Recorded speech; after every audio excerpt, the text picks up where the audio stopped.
Hi, Mike. Hi, it's nice to see you in here. How are you? I'm good. I'm good. Nice to see you. How are things with you? Things are going well, actually, progressing from our side. We have a couple of actually new projects going on, but all excited for our partnership and actually how we can create value in the actually era of AI. But everybody is talking about AI commercializations and everything. But I would like to ask to you a question. Sure. So, like as Bloomreach, you are building the one of the actually the strongest ecosystems in the agentic era. You have been preparing for that, and how do you see the future in the agentic commerce? Where how is it evolving? What we should see in the upcoming 12 months from today? So I think what we're seeing is a huge shift from traditional manual campaigns into a much more agentic, automated marketing approach. And I think that's one of the interesting things when we started speaking, right? Because I think there's definitely an alignment in leveraging AI in a very clever way to be add far more intelligence into the typical execution that marketers have been running to date, and optimizing stuff that you just can't do through traditional manual campaign management. Yeah, exactly. And maybe we can actually discuss a bit more on the partnership that we are actually doing and how do we see the market from our side. We have been seeing the same threat, and from Replenit's point of view, Bloomreach is building one of the best of breed approach when it comes to the agentic era in terms of like in every aspect of it. So just wanted to ask, how do you see this partnership with Replenit and from the Bloomreach side? Yeah, that's a very good question. I think there's a couple of areas here. The first thing, just to kind of unpick, is a gap that we're kind of seeing in lifecycle intelligence. That is one of the reasons that we felt Replenit was a really natural partner for us. I think brands today, it's fair to say, are not lacking data. They're also not lacking channels, right, to communicate with customers on. But what they are lacking is intelligence between the two. So most life cycle programs that we see are driven by rules, segments, and calendars. Unified commerce kind of connects systems, but it does not sort of automatically decide what's best for each individual. We have some really robust capabilities within the Bloomreach platform that helps to optimize channel, which best channel, next best channel, that sort of stuff. But where we work with a specialist like Replenit, it becomes more powerful because unified commerce needs a decision layer, not just tools or another dashboard that the user has to access and then has to go make sense of it from an orchestration perspective. Oh, exactly aligned. And Mike, on the other hand, the other questions, I think when everybody speaks about the future of e-commerce, so how do you see the market? Should it go on to one platform does everything does all, or is it more on layers by layers that different breads of it, like best of the bread approach? Which one do you think will win the AI commerce? It's a very good question, and I'll try not to be unbiased being a partner guy, right? But I have to say that I personally, and I think as a Bloomreach as a brand, strongly believe that the ecosystem model wins here, versus those kind of all-in-one platforms. I don't think a single platform really can innovate depth across those kind of layers that you mentioned. So Bloomreach is very focused on unifying data, on orchestration, and empowering it by commerce intelligence. But partners like Replenit, for example, as part of that ecosystem, go deeper with complementary specialized intelligence. And that kind of combination for me is what drives real differentiation through that partnership. So the reality is, look, best in class ecosystems, from my perspective, are always going to outperform monolithic stacks. Very aligned vision, actually, like the same as we see the deepening our partnership with Bloomreach, exactly the same. And I've been speaking with a lot of CMOs, like the executives from our customers in retails especially. And they actually, as you said, they say data is there, engagement is there, but results are not as that they expect, or is actually not driving as they predicted. So where do you think is the missing gap, and how this ecosystem can help to overcome that? So I think I kind of mentioned already that brands today are not really lacking data. I mentioned they're not kind of lacking channels. So I think the biggest gap is that decisioning layer that you can kind of plug in. I also see that when we talk about the concept of things like unified commerce, it's no longer about just connecting systems anymore. It's about understanding customers across touch points. And there are kind of three areas within that I kind of see that stand out. Connectivity was phase one.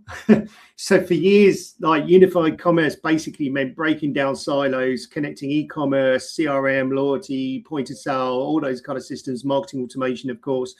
And that was absolutely necessary. But connectivity alone does not create advantage anymore.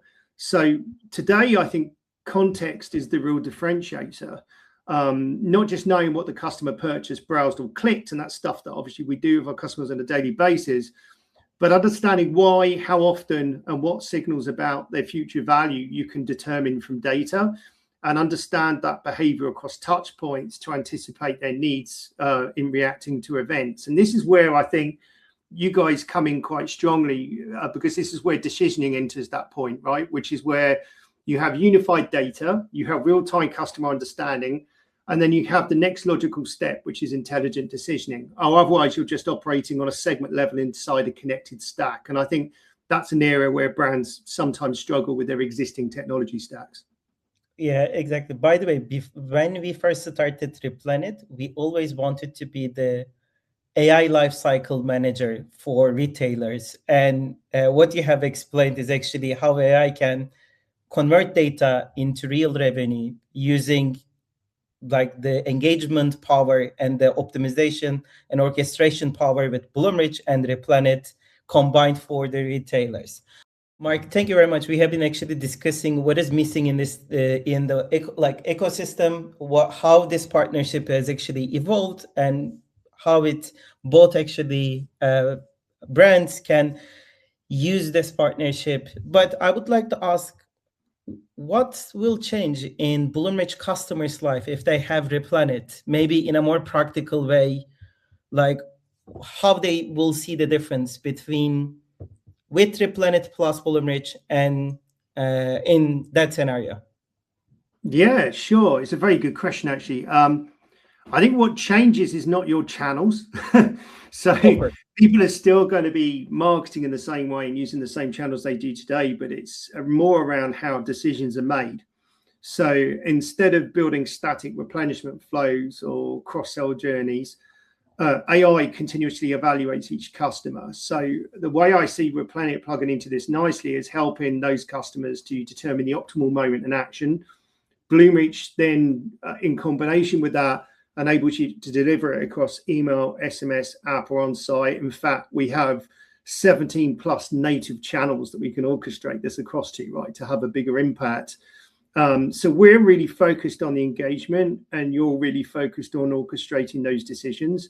And I think that's the critical part and the joint value prop that I think together we can deliver from an omni-channel perspective as well. Exactly, like a great explanation, Mark. The from day-to-day challenges and what will change with Replenit. So maybe the next topic that we can discuss could be which verticals are moving to this sort of adaptation, like benefiting from such partnership as Replenit and Bloomreach. Like from which verticals, like is it more on BG or is it more on FMCG, electronics, which sort of retailers or marketplaces? Where do you see the adaptation of AI commercialization and decision engines within the market?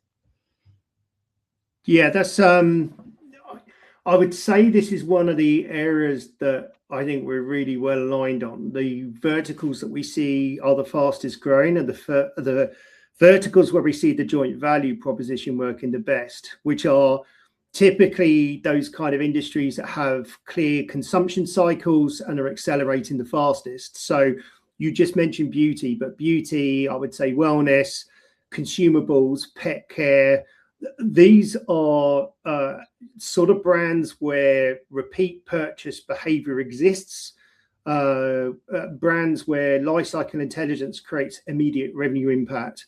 So this is where I think the partnership fits so naturally into those kind of verticals where consumption is predictable and the intelligence behind it becomes compounding for those brands as well. Exactly. This is actually where we see the value in our partnership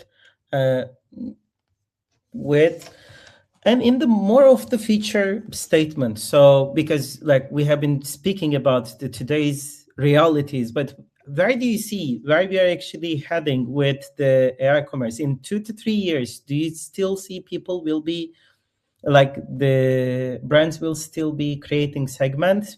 They will still be actually creating flows, or how it will look like from your perspective with decision engines and the great engagement and orchestration platform like with Bloomreach? It actually, we've already seen some of that change. I think one of the alignments we both have is around, agentic commerce and around agentic and autonomous marketing, right? So I believe if you look at the traditional way of manual journey design, that's going to dramatically reduce. I don't think it's going to go away completely, but I think over time it's going to dramatically reduce, because I think the way that it's kind of heading, and it's definitely the way that our platform's heading, and some of the innovative brands that we work with that are already kind of adopting some of this, is that marketers will start to define guardrails and brand strategy, but then they're going to lean in on things like AI to handle moment-to-moment decisioning. So I think, where it's going to kind of evolve from over that kind of 3 to 5 year period is probably moving from campaigns to continuous optimization. So today, a lot of brands are still working at the segment level. I think the shift is going to be from segments to individuals. I think the future is not going to be campaign management as traditionally it's been kind of referred to. It's going to be continuous decisioning. And I think we're already seeing agentic marketing starting to deliver on this today at Bloomreach. And of course, Replenit has that kind of shared vision for how this will evolve with the way that your platform works with using, an agentic approach to replenishment as well. Well, like we are seeing the early adopters, but for those who actually act quickly will shape and win in the actually midterm, that's for sure.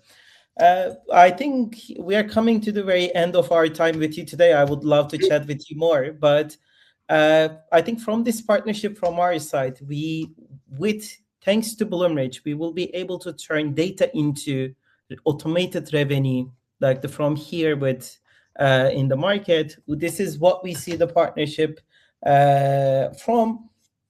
And from your side, maybe a couple of outro from your side. Maybe we can get your thoughts on the partnership. Where do you see it? Yeah, no, absolutely. Well, for me, this partnership is about helping brands turn unified commerce into intelligent commerce.